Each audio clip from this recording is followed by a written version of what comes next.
So my name is Cecile. I'm glad to be here today, and I'm here with Training Orchestra, which is right behind us. And basically, we have a system to manage instructor-led training, and specifically manage processes to optimize your back office training activity. So in this session, we're going to talk a bit about theory about innovation. We're going to have 2 case studies as well, and talk about ways in which you can use optimization to free resources, time, etc., to fuel your innovation efforts. So I'm going to start with a little bit of research and see what it can tell us about innovation. And I wanted to start with 2 examples, which maybe some of you know. And it's basically 2 textbook examples of what can go wrong with innovation. The first one is Kodak. And Kodak was a very successful film company for cameras, and it failed to take the digital turn. So in this case, we're in a case of too little too late for innovation. On the other hand of the spectrum, we have the Google Glass, which despite coming from a very successful, a very innovative company, was a sales flop. They released it in 2014, stopped it in 2015. They're starting it up now, but in this case, it was maybe too early, or maybe not pertinent enough. So the lesson here is, in your learning innovation, you obviously don't want to be Kodak, but you also don't want to be Google. So what are the pitfalls you should avoid? And there are 4 common pitfalls that we can think of. The first one is not enough resources. Innovation is hard work, and oftentimes we tend to underestimate the efforts that we need to put in, which leads to creating beautiful ideas on paper that you cannot realize. The second one is misaligned incentives. Because again, innovation is hard work and it's risky. And we should accept failure when it happens and encourage risk-taking. But tight budgets or sometimes time constraint or profitability constraints prevents us from encouraging this risk. Thirdly, insufficient insights.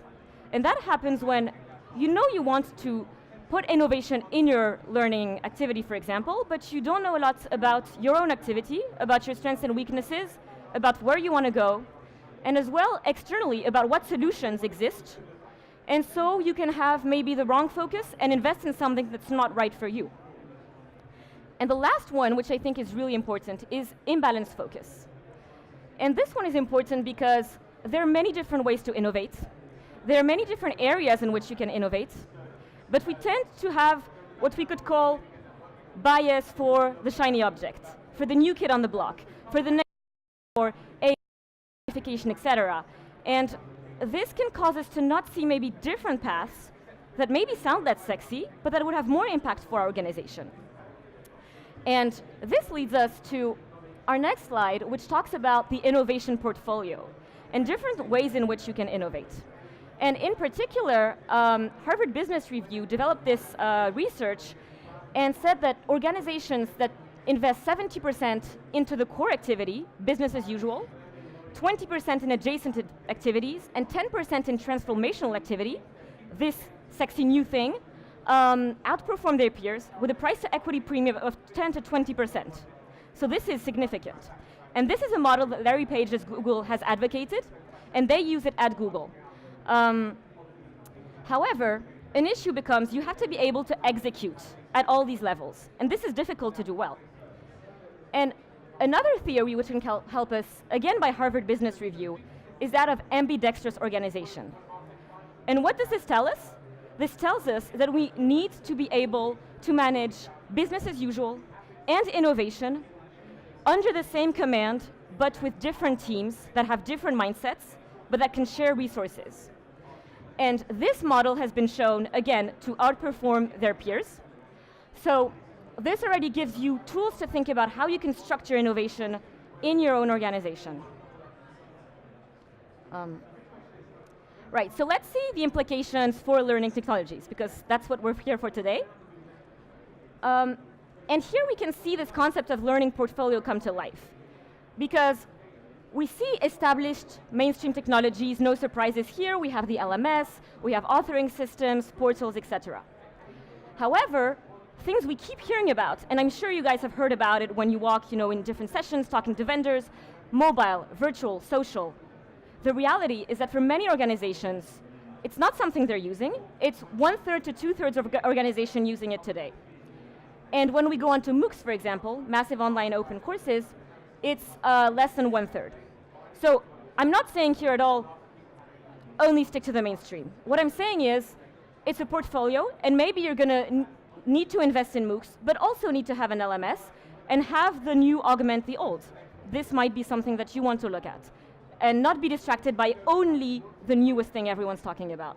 Really focus on impact for your organization. And with this, Fosway had developed a good model to think about the process and the different steps to innovation. And this is a balanced model because it encourages you to think not only about the 2 first steps, not only about ones to watch and transforming tomorrow, but also which one am I going to pilot?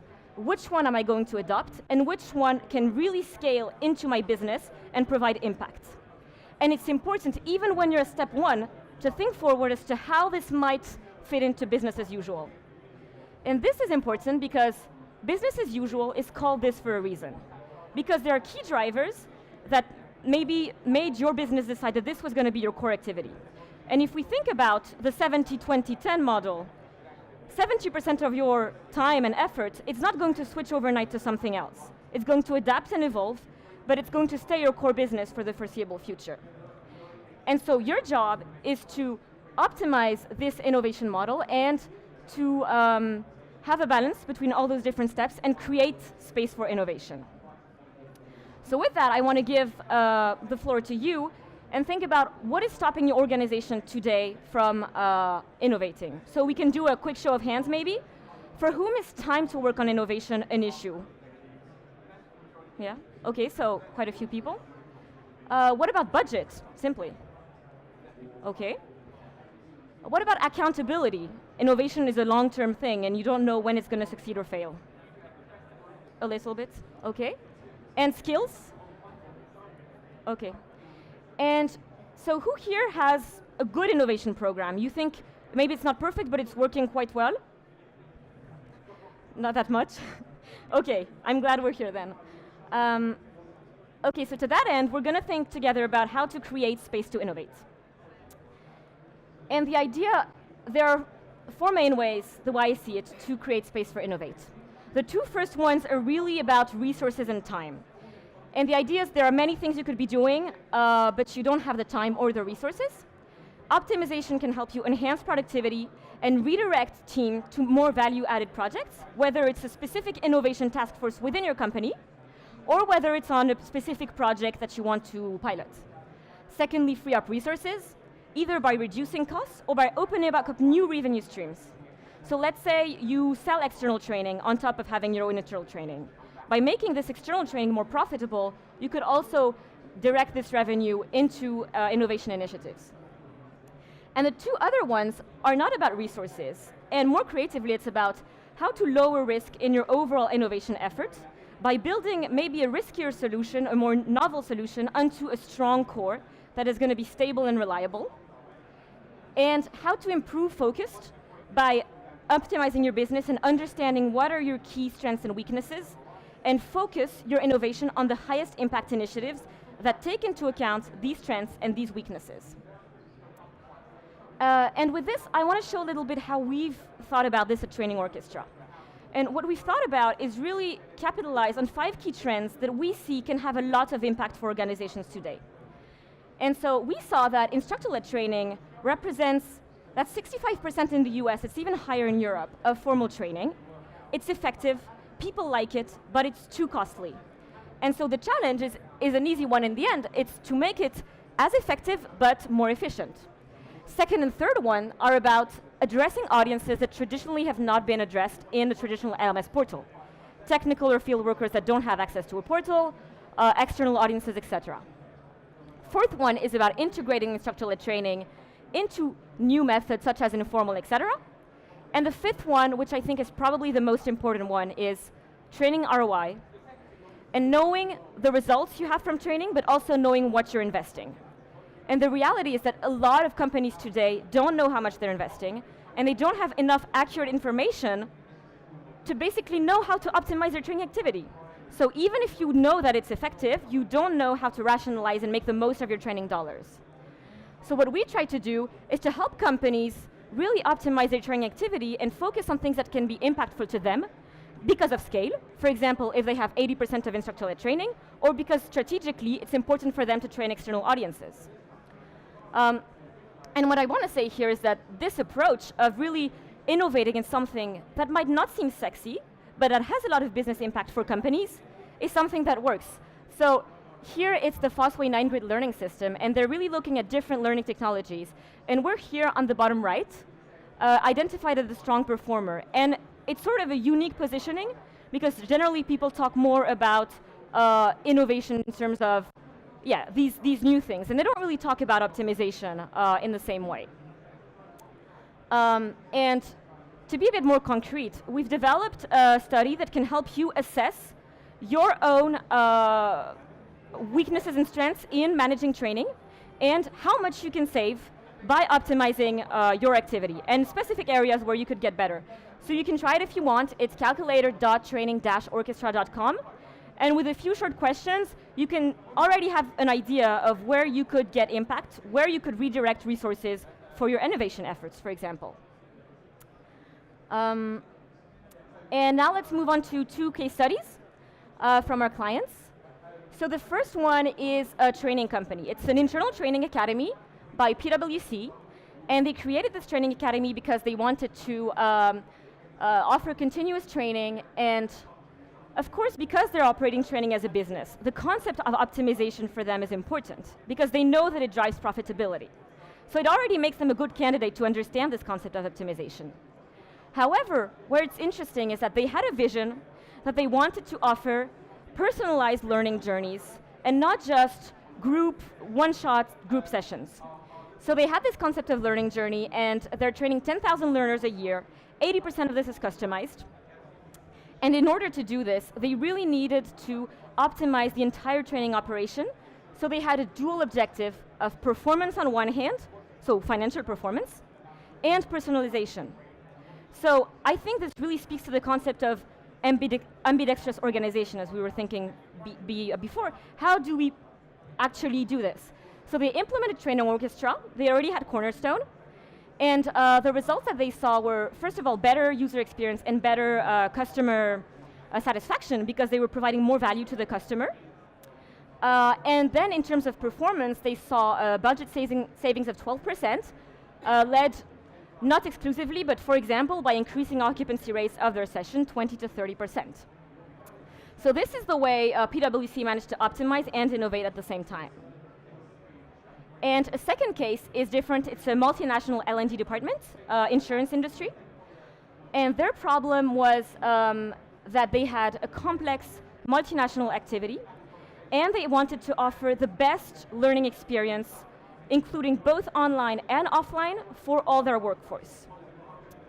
So this is what they had envisioned. They already had an LMS, and they wanted to optimize their back office, for example, having visibility over their instructor-led courses, managing the logistics, managing the resources, and having visibility over their budgets, over their costs, and being able to forecast their budget and knowing exactly what they're spending. And on the other hand, they wanted to implement a learning experience platform to really integrate the whole learning experience on the front end. And so the systems they chose were SuccessFactors as an LMS, Training Orchestra for the back end, and they recently implemented the grid.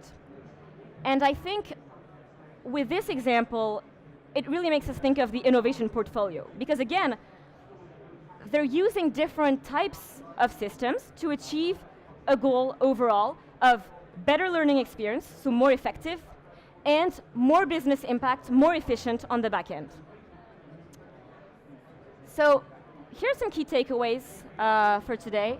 First of all, optimizing can help you free resources, so budget, etc. Human capital, it can help you free time, lower risk, and also focus your innovation efforts into the highest impact initiatives. Because optimization at its core about getting the most impact. Innovate where you need it, where your customers need it. Beware of the shiny objects. Look at them, implement them, but in a holistic learning strategy where you have also optimization within. Balance your innovation approach. multiple technologies can cohabitate. You can have a learning stack, such as the case we were looking at before. And technologies can augment each other's. And fourth, innovation doesn't just happen. It's made. It's something that you have to make happen. And yeah, I mean, up to you to do it. So, do we have any questions about the presentation? Have you ever used this for areas such as manufacturing and engineering? Yes. Orchestra and stuff like that. Exactly. So, for example, we work with a lot of companies exactly in the industrial sector, and basically they would use it to manage their logistics for training, especially when you have equipment, like complicated equipment that you need to have for every sessions, and when you have instructors that have specific skills that are needed. And on a large scale, you need to plan which instructor is going to be used when, optimize the use of the skill, and optimize the use of your equipment. For example, if you need to train your customers on using specific cranes, etc., you might do simulations, you might use a real equipment, and we would help you optimize the use of these resources. So absolutely industry, yeah. Anything else? Yeah. Great talk. So I saw that in the last case study you had the grid, and then there was an LMS, and then there was another tool.